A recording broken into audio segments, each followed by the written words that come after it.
Hunter, I want to ask you, like, watching this tournament, how different was it for you to watch this compared to previous years, because you've played this course, not just been on it but played it? It definitely felt. Because for those of you that don't know, on our West Coast tour, we went to right this at course. a year ago, almost a year ago today. Yeah, we had a Bogey Bro battle out there, and that course, I mean, it was probably the longest day of our trip. Yeah. And it was the first day of our trip. Was it the first? It might have been the second. I think it was the second. Yeah, it was the second course we played. Yeah. But wow, that was like we were right out off there the for bat. so long. Yeah. Well, okay, here's a hot take. Here's an opinion, right? Is having played that course, I enjoyed watching coverage of it a lot more. Not that I hadn't enjoyed it previously, but I'm surprised that it doesn't get hated on more by viewers. Okay. Because like when I was watching it, like even having played it before, it's really hard to separate holes out there in my head because they're all just in a field with like the same types of trees. Like they all look really similar. Yeah, and they're all like it was, even as someone who had played it, it was kind of hard to know where drives were supposed to land. And I don't really think there's anything you can do about it because I know the players absolutely love it out there. It's a gorgeous park. You're like far away from civilization, it feels like, so you're just very secluded. And I think that like all adds to the Milo like lore, if you will. But as a viewer at home, like I was watching, and certain holes when they do the flyover, it would like click in my head and I'd remember it. But then I'd still watch the players tee off and I'd be like, I don't know if that was a good drive or not. Yeah. And like some drives, it felt like a really good drive. Turns out they had like thrown it too far or had missed the gap they were going for and stuff. And you didn't learn the context until they were going to like their next shot. So I don't know. There are some holes that definitely made me have more respect for throws. Yes. Because I'm like even hole 1, knowing that hole 1 is like a hard shot. Now, hole 18, I don't think we played.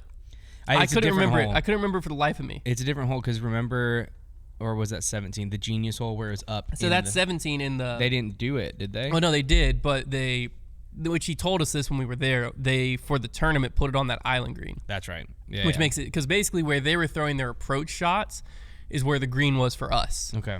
So they were throwing their approach shots there and then attacking that little island green because he showed us the peninsula and said that's where the green. But I thought that was hole 18 when we played it. I think that was the last hole we played. That's the last hole I remember. Was the genius hole, right? So that was 17 for their layout. Okay. Yeah, so I think that's whatever hole 18 was. I don't know where that was.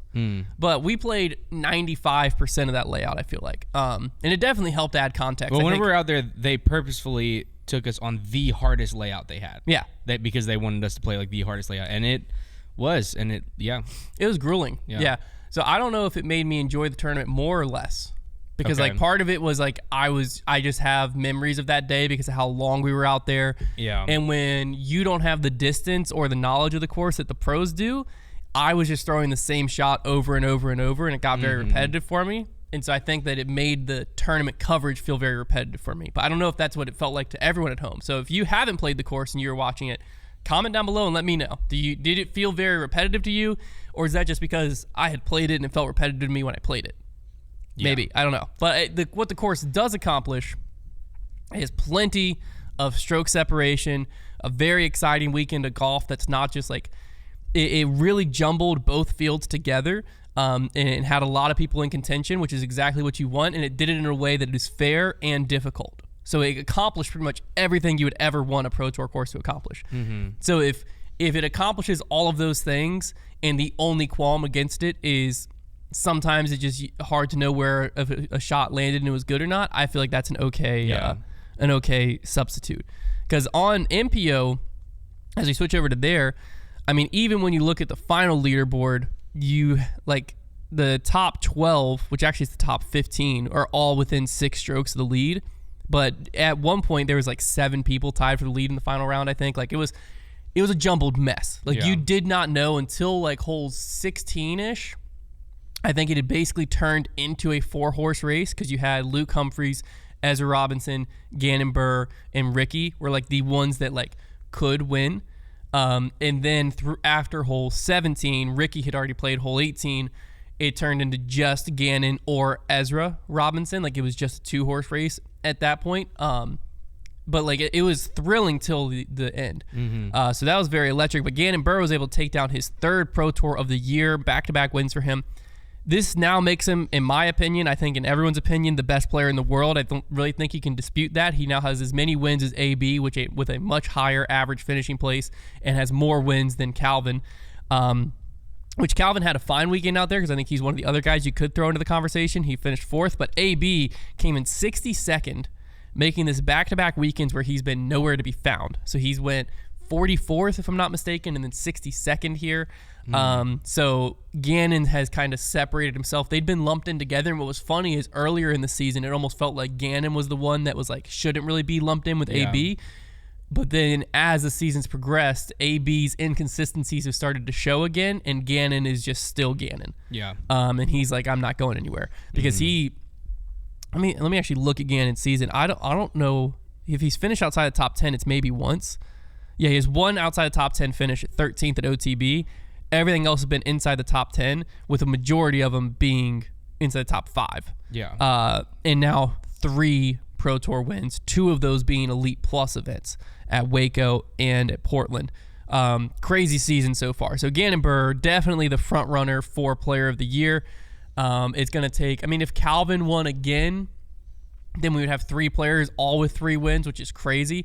But it would probably take like Calvin or AB to get a 4th win if Gannon keeps playing at the level he plays, to have the wins plus the consistency, or if someone won a major, that would push him over the edge. But Gannon right now, the front runner, and I think he's going to be the front runner to win a lot of majors too. So that'll be very interesting. As we look at this tournament, in my opinion, Gannon's starting to earn a reputation of what I'd like to call the dream crusher. Okay. Because if we go to Waco, you had Luke Humphreys. This dream of winning his first Pro Tour event. It's all in his hands. And then he throws OB on 18. Gannon gets all the way to the basket. Next thing you know, Gannon Buhr wins. Luke Humphreys' dreams are crushed. Now here we are. Beaver State Flink, hole 17. You find Luke Humphreys right there again. Yeah. They're knotted up, I believe, on 17. Gannon's actually playing safe and smart, leaving the door somewhat open for Luke. Luke goes aggressive, throws OB. Dream's not over, but it's close. Tries to lay up, goes OB. Does execute the layup from there, I believe, or he got across to where he had a circle 2 putt, missed the putt. It ended up taking a 9 on 17.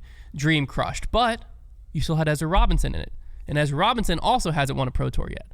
So he won a silver event, but you know how we feel about those. He hasn't won a Pro Tour yet. So he steps up to 18, and Gannon throws a good shot. Ezra throws a better drive. I think actually Ezra might have had the tee. I don't remember, but Ezra's drive was well ahead of Gannon. So Gannon throws his approach shot first into a tree. Like way up there, but into a tree. Like he's not getting, he's going to be able to get up and down, but he's not birding. It's par 4.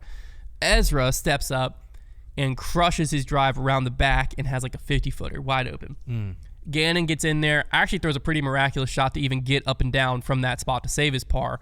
So Ezra now has a 50-footer to force a playoff. He's the dream crusher. He is the dream crusher. Ezra has a 50-footer to force a playoff and just pulls it wide right. Gannon Buhr, there you go. Crushed 2 players' dreams. Really, those players both crushed their own dreams because they had it in their hands. Now, Gannon might have played differently had they played differently, but it is what it is. So Gannon ended up going 6 under on the last 10 to separate himself from all the players jockeying for position. Because like I said, you had Gavin Babcock was in position at one point to win, Luke Humphreys, Ezra, Ricky. Calvin started off the day in a good position but slipped.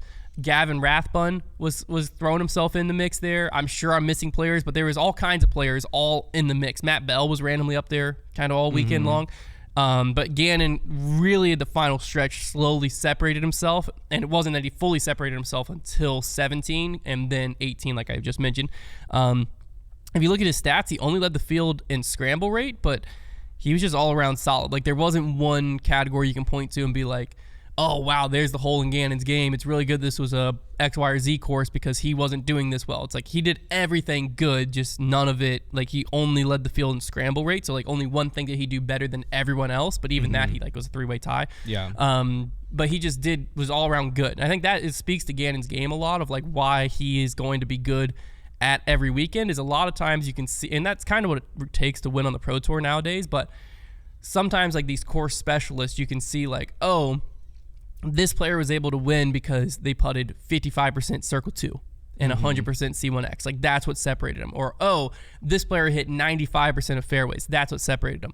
But a guy like Gannon, you can kind of copy and paste him most courses in the world, and he's probably going to be the favorite because he just has such a well-balanced game. Like, there's not too many shots you can throw at Gannon Buhr when he's hot that he's not going to execute. And it was a very impressive performance out of him. Now, for Luke Humphries, I think we kind of questioned this at Waco, and I think we had to question it again of, like, how many more opportunities is Luke Humphries going to see? I feel like I might be wrong, but I feel like this course is not the one I would expect him to win at. Neither of them were. Waco, because Waco had the golf course, in that Lake Waco, and this one, like, they both asked for more distance than you would have expected Luke Humphries to answer, but both of them he put himself in contention. You think it's because he can just place it like in good spots, or it has to be? Maybe he can't. Maybe he's not throwing far enough to get in a bad spot. And not that he doesn't throw far, but like no, in comparison to the field. And when he was interviewed after, because he had a hot round 2, they kind of put him in contention. I think he shot like 10 under or something like that. And it's crazy. When they were asking him, he was basically saying like, I'm not going to worry what everyone else is doing out here because like I just have to go get the birdies that I can get. Yeah. Because like for a guy like Gannon or Calvin or like some of these guys who have more distance, like they can get every hole. Yeah. But Luke, I think, was picking and choosing his spots to attack, which he's just a very smart player. And so I think when his release and timing's on, like when it's his weekend, that's how he can get himself in the mix, is he can play that really smart golf. But I believe he's 36 now. He's had 2 shots at wins this year. Obviously, this one he ended up falling back to like 9th or 10th place, I think. I don't know, but he was in position to win if you watch the tournament. Like I said, on 17, he went 9-5 to finish. You give him, if he goes par, he tied with Gannon. Waco, obviously, he came in second. It's just a question of like, how many more of these opportunities is he going to get in the rest of his career to take down his first win? And how much is that pressure what leads to these mistakes we're seeing when he is in position to win? Yeah. Because both losses have been really at his own mistake. Like Waco, he threw OB on that approach shot. Here, he took a 9 on 17. Yeah. Like both times, it's kind of been in his hands. Like, not that he's in the driver's seat because Gannon still is a major factor. Like Gannon could still birdie to his par on 18 or something. It's not like Gannon, like it's not like Luke Humphries had a 6-stroke lead and just had to walk it in. Like he still had to battle with Gannon, but he's taken himself out both times. And it's a question of like, is the pressure almost too much for Luke Humphries where he gets to these like final stretch, final holes? This is his chance. This could be his last chance at a victory, maybe, because you just never know. The field isn't getting any older, by any means. Like more and more young talent's been pumped in. It's getting harder and harder to win out there.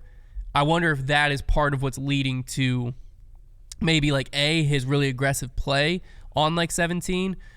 Which I didn't dislike it because he just kind of took it into his own hands. It's like Gannon's playing smart. Gannon's playing safe. If I get up and down here, I can put a lot of pressure on him. Yeah. And then I can just basically par 18 and I win this thing. But I don't know. It's just something I thought of when I was watching it. Of like, I feel like maybe that pressure is getting to be too much for Luke when he puts himself into these positions.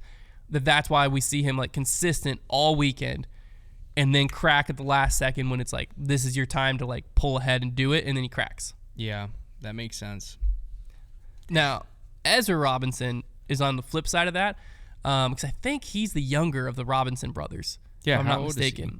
He's not like crazy young. Okay. Like he's not a Gannon, but I think he's in his young 20s. Okay. But this is kind of, I think he's the next up for a win, because he's the highest rated player without a win on tour right now, I believe. I think he's also the highest like in the Pro Tour standings without a win. In general, he's not the highest without a win this year because that would be Ricky. But he's put himself in contention a few different times and just has fallen a little short. This weekend, he had a 50-footer on 18 to make the playoff. It seemed to me like he rushed it a little bit.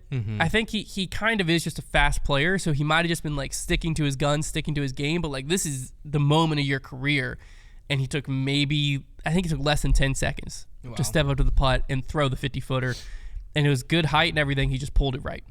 Yeah. And so you know that was kind of very disappointing, but he's been a very impressive player all season long.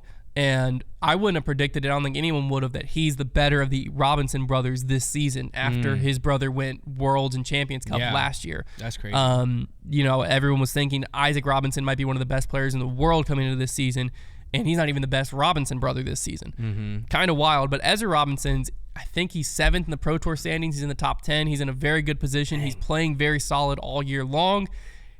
I think one of these weekends is going to click and just be his time. And unfortunately, it wasn't this weekend. But for him, I think he's going to just, like, he's a guy who seems to just keep giving himself different chances to win. And he's getting better and better almost, it feels like, every weekend. So I feel like it's just one of these days it's going to be his weekend, and it's going to click. So he's definitely the player to keep an eye on as we continue to, especially as we head to like Idlewild and stuff. I don't know, his game isn't like his brother's. His game's definitely different. I think he has more distance and stuff, and I don't think he's quite as automatic as a putter. Like, he's definitely a very different player than his brother, but they both play the same courses. Like, they both grew up in the woods.